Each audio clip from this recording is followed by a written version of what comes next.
só descobri o tamanho, né, o peso do meu pai para o mercado, enfim, o tamanho do patrimônio, depois que eu entrei na faculdade. Eu tinha uns 17 anos, foi em 2012, e não foi ele que me contou. Eu estava passando por uma banca de jornal e eu vi que ele saiu eu vi a foto dele na capa de uma revista. Eu falei, não é possível, né? E o título era Os Maiores Bilionários da Bolsa. Eu falei, não é possível. O que meu pai está fazendo aí? Né?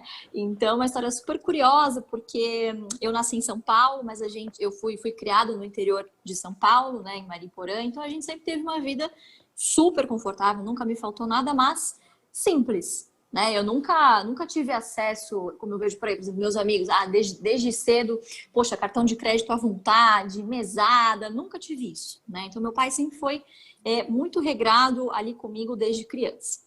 E aí chega aquele determinado momento que não tem jeito, adolescente, né? A gente chega naquela fase que quer copiar o que o amiguinho tá fazendo, quer ter um mais que o outro, quer ter esse brinquedo, essa roupa, enfim, aquela fase, né? Que todo mundo passa, principalmente as meninas, nessa questão de vaidade. Então eu enchia o saco todo dia, falando, pai, eu preciso de uma mesada, como assim, né? Preciso de dinheiro, papai, preciso comprar isso, comprar aquilo. Só pensava em consumir. Né? Acho que é um caminho natural de todo mundo.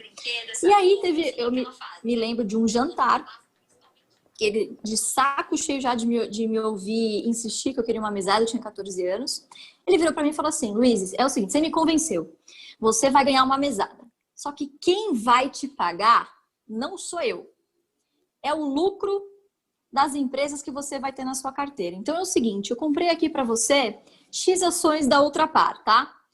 A Ultrapar faz isso, isso, isso. Ela ainda tem em bolsa. Eu não tenho mais essas ações, mas é o GPA3, né? Então foram as minhas primeiras ações.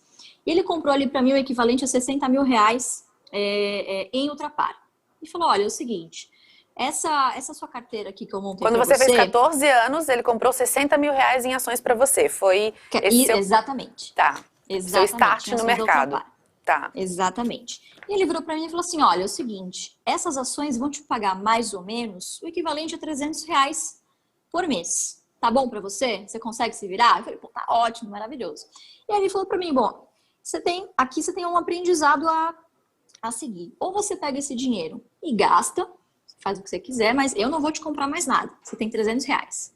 Ou você saiba que se você economizar parte desse dinheiro e você reinvestir, na próxima vez que a empresa distribuir dividendo, não vai ser mais 300 reais, vai ser 302. Você reinveste de novo, não é mais 302, é 310. E conforme você vai reinvestindo, isso se chama juros compostos. Não é legal? Você tem mais do que 300 reais? Legal, pai, vamos ver o que dá, né? E assim, é fantástico, né? O Ele como transferiu a isso responsabilidade agregou. para você. De Transferiu. administrar tudo. Tudo bem, você vai ter dinheiro, mas você administra. Se quiser mais, vai ter que fazer algumas concessões agora no presente para ganhar no futuro. E aí você despertou claro, pro horizonte mágico que é o mundo dos investimentos, né? Exatamente. E dos juros compostos, né? Muita gente, infelizmente, só presencia os juros compostos do lado negativo, né? Então, a bola de neve das dívidas. Quando essa bola de neve é a dos investimentos, ela é tão benéfica quanto, né? Então, ter aprendido isso logo na adolescência, que é quando a gente está formando caráter, é quando a gente já começa a entender das coisas, começa a pensar, poxa, o que eu quero para o meu futuro, qual profissão eu vou seguir, né?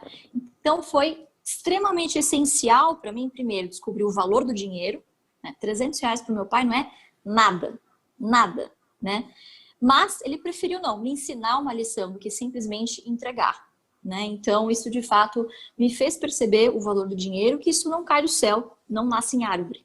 Né? Você precisa gerar algum valor para a sociedade para que isso retorne para você. Né? Seja investindo, seja trabalhando, enfim, de qualquer forma. Né? Então, essa foi uma primeira grande lição para mim.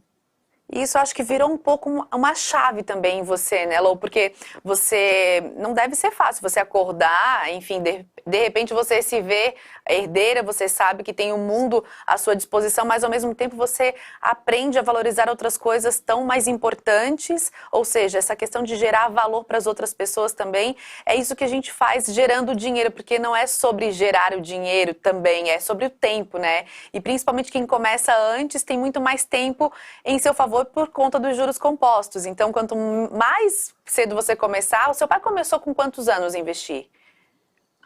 Meu pai começou na década de 70, eu acho que ele tinha uns, final dos 40 anos, por aí, 30 e poucos anos, 30 e poucos anos. Então foi tardio, né? Porque ele veio de uma família extremamente pobre, né? Paupérrima. Minha avó veio da Espanha, imigrante.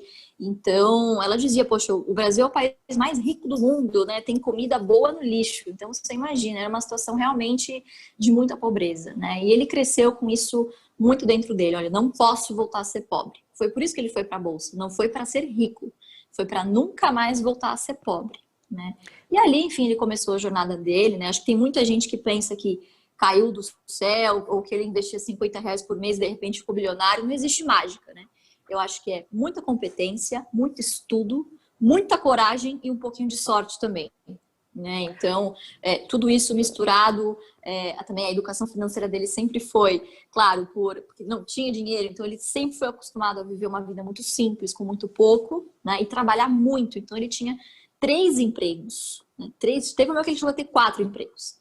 2 para sustentar a família, que ele já tinha 4 filhos na época, né? Ex-esposa dele, e o resto para investir, né? Então, assim, foi um esforço fora da curva, descomunal, né? Então eu gosto de contar essa história porque muita gente se ilude achando que investindo só R$ 50 por mês vai ficar bilionário igual o Barça. Não é bem assim que funciona, né? Você precisa também investir nos ativos certos, acompanhar as empresas que você investe, não é simplesmente comprar lá todo mês o que vier na cabeça e guardar, né? Então exige sim um pouco de técnica, muita paciência, disciplina e um pouquinho de sorte também.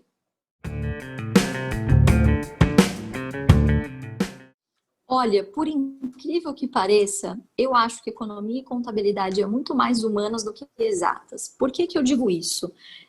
Se você não sabe fazer uma interpretação de texto, né, no caso, trazendo para o mundo dos investimentos, uma interpretação do cenário que está acontecendo, né, isso são questões qualitativas.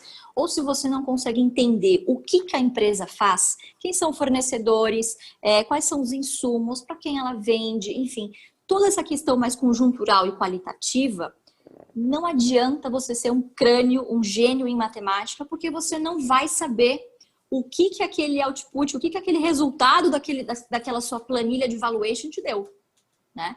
Então, o número por si só, ele é o segundo passo.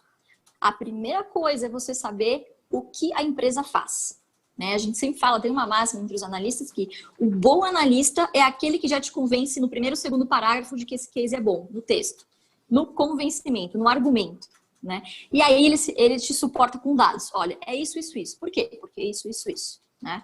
Então, eu acho que, apesar de ser, sim, um mundo muito matemático, né, tem muito também nessa questão de interpretação de para onde o mercado vai, o que essa empresa faz, né? Então, primeiro parênteses. O que me ajudou a ter começado cedo é justamente essa noção, né? Às vezes as pessoas, e claro, isso é muito cultural, né? O brasileiro ele tem mania de olhar feio para quem se deu bem na vida, mesmo que tenha sido a pessoa tenha sido correta, nunca tenha roubado ninguém, né? Ele olha com maus olhos para o lucro, né? Isso me ajudou bastante a reverter essa situação. Por quê? Bom, eu percebi, eu só vou receber esses R$ 300 por mês se alguém abastecer no posto Ipiranga. Então, a partir daquele momento, se algum amigo meu, alguém da minha família, ó, você tem que abastecer no posto Ipiranga, senão eu não vou receber meu dividendo no final do mês. Então, você começa a ter o hábito de se acostumar com indicadores como, poxa, receita, custos, né, geração de emprego, geração de riqueza. Então, é todo um ecossistema que vai se formando na cabeça do jovem para que ele seja, não digo pró-mercado, mas que ele seja um adulto que saiba levar melhor a sua vida financeira, que não cultue só o ego, né? Então, eu vejo isso, eu era, enfim, na faculdade, eu via muito os meus amigos, poxa, todos super bem de vida, eu fazia Mackenzie, todos eles, primeiro salário, não, gastou no carro do ano, já financiou um apartamento, financiou um carro, financiou não sei o quê. E eu falo, gente, pelo amor de Deus, separa um pouco, não precisa disso agora, né? Guarda. Não, imagina, a vida só se vive uma vez, né? E aí, é assim que a gente vê as estatísticas do nosso país hoje, né, Fran? 97% Justamente dos porque nossos se só se vive uma idosos... vez, não pode se viver endividado, né? Exatamente, exatamente. Pois é, é um contrassenso, né?